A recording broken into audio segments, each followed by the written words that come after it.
So today is the 27th of February 2026, which means it is Pokemon Day, aka the anniversary of when Pokemon Red and Green first released in Japan.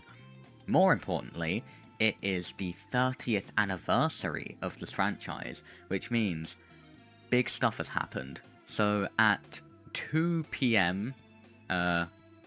Greenwich Mean Time? Is that the time zone we're in? At 2 p.m. my time zone, there was a Pokemon Presents hosted on YouTube, as they always do on Pokemon Day. Pokemon Presents, you always have your filler stuff before you get to the big stuff, you know? You have, we had Pokemon Masters, Pokemon Sleep, Pokemon Go, Pokemon Cafe Reap. Does anyone play Cafe Mix? Does anyone play that? Like, obviously people play it, because it's still going, but like, I've never interacted with anyone who plays it. But yeah, anyway. So, we had our filler stuff, like normal, but more importantly, we had our game section, okay? And I'm going to go over some of the important details here. So, first off, we got Pokemon XD Gale of Darkness announced for the GameCube emulator on Nintendo Switch Online expansion pack. So if you have a Nintendo Switch 2 and have the expansion pack tier of your Nintendo Switch Online membership, you will be able to play Pokemon XD Gale of Darkness starting in March 2026. They added this before Colosseum. Why? Like, I'm not really informed that I'm going to play it, but I'm not that well informed on Colosseum and XD as games. Are they completely disconnected? Did they just make a direct sequel and then put it on Switch Online before Colosseum?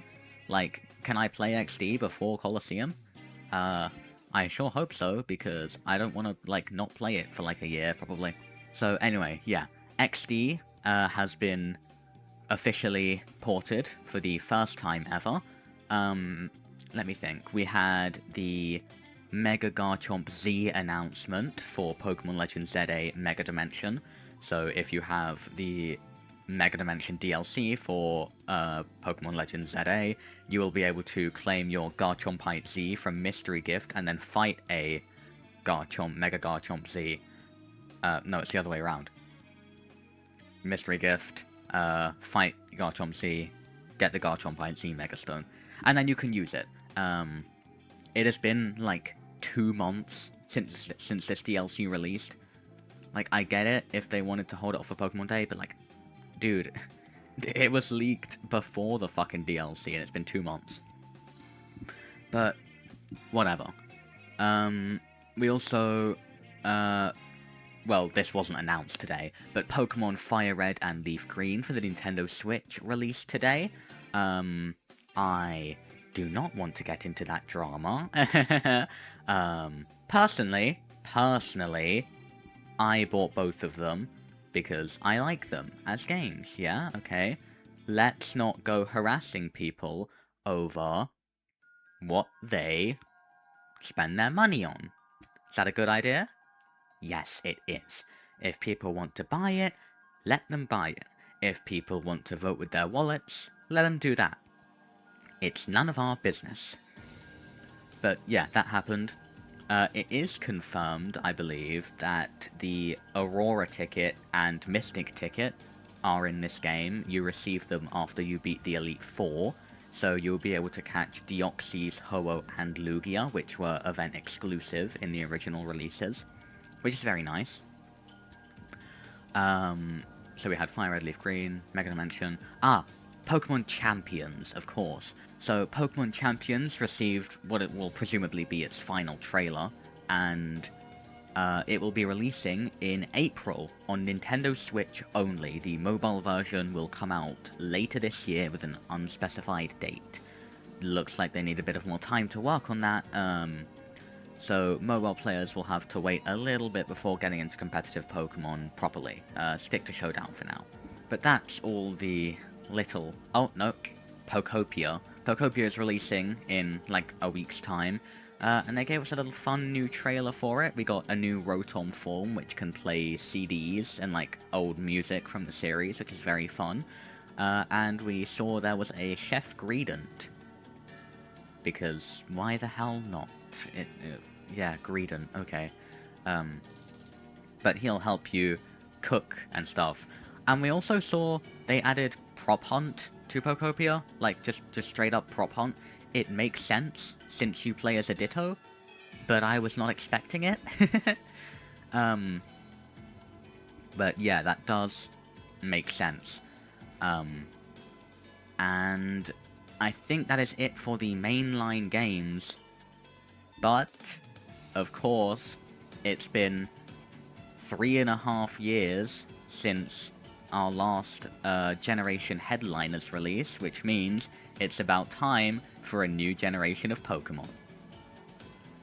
Pokemon Winds and Waves have officially been announced as the 10th generation of Pokemon games, and when I tell you, these games look stunning, okay?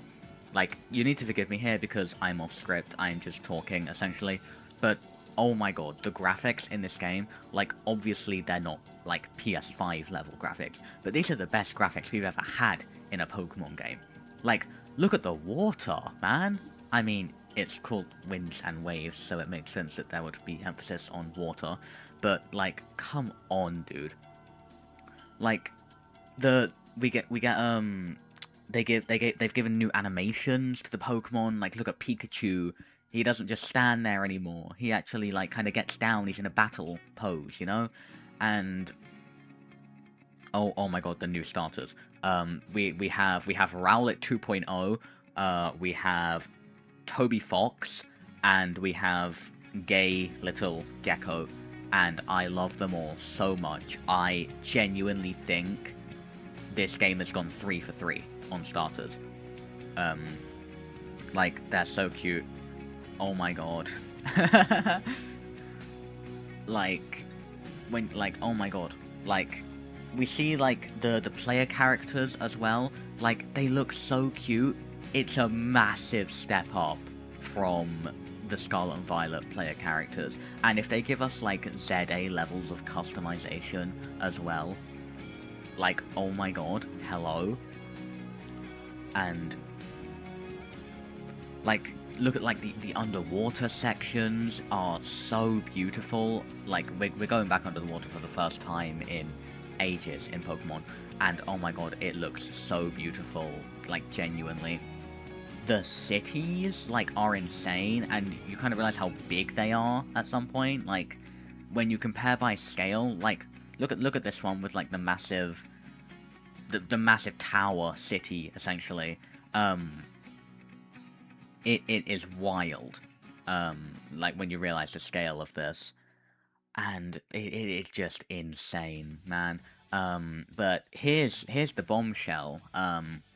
Winds and Waves are releasing in 2027, next year, and, like, that's insane. Most people expected it would be this year, especially considering it's the 30th anniversary, that they'd want to get it in for this year, but no. They're just giving them the time, which is brilliant, might I add. I think everyone cheered when it was announced for 2027, because, frankly, we need a Pokemon game that has had a proper development cycle. Even ZA, which released like a year and a half after it was announced, they didn't have anything to show when they announced that. And, like, look at how much they've shown us here, and it's still probably a year and a half from launch. Like, we can already tell this game has had, like, a proper development cycle, which is brilliant. And, I mean, obviously, just by looking at them, we can tell these games are Switch 2 exclusive.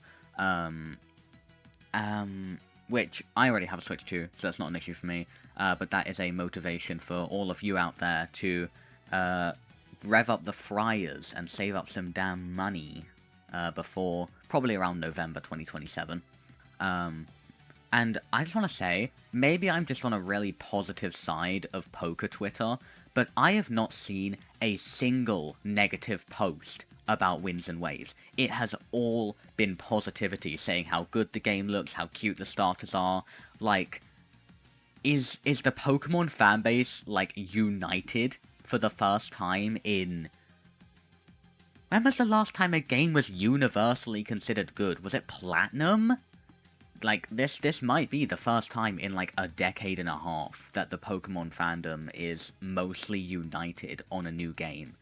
And we still have, like, a year and a half until launch, right? Like, there's so much more to this game that they haven't showed us. It is genuinely wild. Like, that trailer felt like it showed us so much and so little at the same time. Because, like, when you compare it to, like, Legend ZA's announcement trailer, that was crumbs, wasn't it? But, like, this is, like, they've shown us the world, they've shown us the characters, and it feels like they've shown us so much. But also, we didn't see rivals, we didn't see gym leaders, we didn't see a new gimmick, we didn't even see the legendaries. We essentially just saw the open world, which looks insane, but, oh yeah, and the starters, obviously, but, like, it still feels like they showed us so much, but so little at the same time, and I really want to do an in-depth analysis on this trailer, but I just don't think I have the capacity for that, and also it is 8 PM, and I'm already rushing to get this video out, by the time I go to sleep, so it's actually out on Pokemon Day. But, yeah, I just wanted to ramble a bit, I guess, about how, frankly, pretty fucking good this Pokemon Presents was, and how excited I am for Winds and Waves. Like, oh my god. And in terms of, like, roadmap, I think, given how this game looks already, it is feasible to assume that we could see more of it later in the year. Like, Legend ZA, they had nothing to show at announcement, and then it was nothing between announcement and a year later on Pokemon Day 2025, right? But with Winds and Waves, you know, we've seen gameplay, we've seen all this open world. I think it is definitely feasible to assume that we could be seeing more kind of in the middle of the year with another Pokemon Presents, like the July 22nd one last year. Obviously, we won't have a release date during that presentation, but I believe we will have a second Pokemon Presents this year, around July or August, and then in February 2027, that is when we'll get our final release date and our final trailer for Winds and Waves. Anyway, that's frankly about it. See you all later, when I release my next video.